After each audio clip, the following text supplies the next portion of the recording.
And we're talking to Dave Murphy from Capital FM. Hello. How's it going? I don't think we can stick it out with you doing that voice still. No, you can't. I'm good. How are you, Ellie? I'm grand. You just had your gig tonight. Yes. How did it go? Yeah, it was good fun. Like we've always said, it's always been an odd one at the lobby because like it's quite an odd setup. You've got sofas everywhere. Sometimes people turn up. Sometimes people don't. And you just have to talk at whoever does. But tonight's been a delight. People were up for a laugh. And luckily, some of us brought some jokes with us, and we did a few of them. It was a good night. You annoyed happily married couples. Yes, yeah. Well, arguments. Yeah, well, if I can start an argument, then you've got to ask yourself, were they happily married couple in the first place? And 27 the answer years was in probably yes. Yeah. No, but everyone was up for a bit of a chat, a bit of a laugh, yeah, it's nice just talking to slightly older married couples in a very student-heavy gig because they feel as out of place as we do, standing in the corner with a microphone, surrounded by people comfier than we are. Okay. What other gigs have you got this festival? That's an interesting question, Ellie, and one I don't have an answer to. I think I'm doing Gagging for Attention, which is coming up in a couple of weeks' time, and that is the Cookie. Just look up for Gagging for Attention in the brochure. We'll be there. Emphasis on think you're going to be there. Yeah, I might be, might not. Possibility. You never know. Just drifting in and out of doing comedy. See if it happens. Yeah, no, go to it anyway. Whether I'm there or not, go to Gagging for Attention. Just stay at the Cookie for the rest of the month and see what happens. There's a lot of gigs going on at the Cookie, a lot of good stuff. Jack's show, you should go and check that out. Go and check him out at the Cookie, then follow him to Brewdog, then follow him home. Just keep following Jack Campbell. That's the name of his third show next year. Keep following Jack Campbell. Keep following him around. Just keep following you around as well. Yeah. See if you eventually turn up. How's working at Capital FM? It's good. It's good fun. I really enjoy it. It's a very, very fun job to do. The hours are hard to get used to. It's an early morning, but well worth waking up. Well worth waking up for. It's good fun job. Work with some really good people, and essentially the job is to sit in a radio studio and mess about for a bit. So you can't really knock that at all. Yeah. Producer Dave Murphy. Knock around for a bit. That's my strapline. My Twitter bio. What's your worst gig? Worst gig. I mean, it's hard to say your worst gig, 'cause sometimes on paper your worst gigs are actually the most fun because you just don't have to care about anything and you can just have a bit of fun with it even if you're talking to two people. I had quite a bad one in Edinburgh that turned out to be brilliant fun, but again on paper it was a terrible gig. 5 people turned up.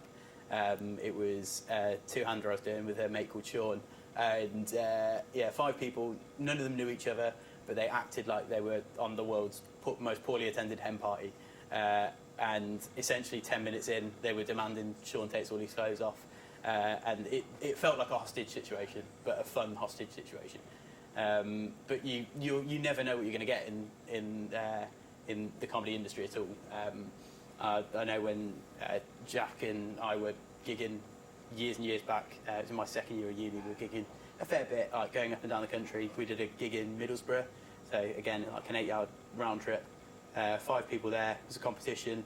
It was an audience vote. The audience voted for their favourite. Their favourite turned out to be the one that was a family member to 3 members of the audience. So there was 5 of them, 3 of them knew one of the acts, and he won. There's no justice in the comedy industry is what I'm trying to say. No justice at all. But no, it's good fun. Even doing that, the beauty of it is I was up there with my mates. We had a good laugh on the car journey back. I drank far too much Red Bull. Jack thought I was going to die. We had a good time. We had a good time regardless of how the gig went. I think you're much better as a comedian than as a children's entertainer, considering you are a potential danger to them with solving them with a hairdryer. With the hot bubbles, yeah. Well, we all make mistakes, and I'm no DIY expert. I thought I was being clever at the time, but in hindsight, I wasn't at all. Probably lucky for both me and the kids that I'm out of the kids' entertaining business now. This good Dave has retired.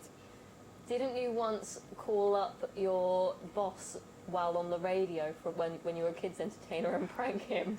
Maybe these things happened. Maybe I tried to book a party for a 31-year-old. Maybe that happened. They took it in good spirit though. They found it very entertaining. I didn't find it so entertaining because I was making some slightly odd demands, such as, is it all right if there are lions walking around at the party? We've got a friend that has a couple of lions. And they were like, yeah. I'm like, okay, it's funny for the radio, but if this was real, you could be sending me out on a job with lions. So yeah, that phone call probably opened my eyes a lot more than it did any of the people that were entertained by it.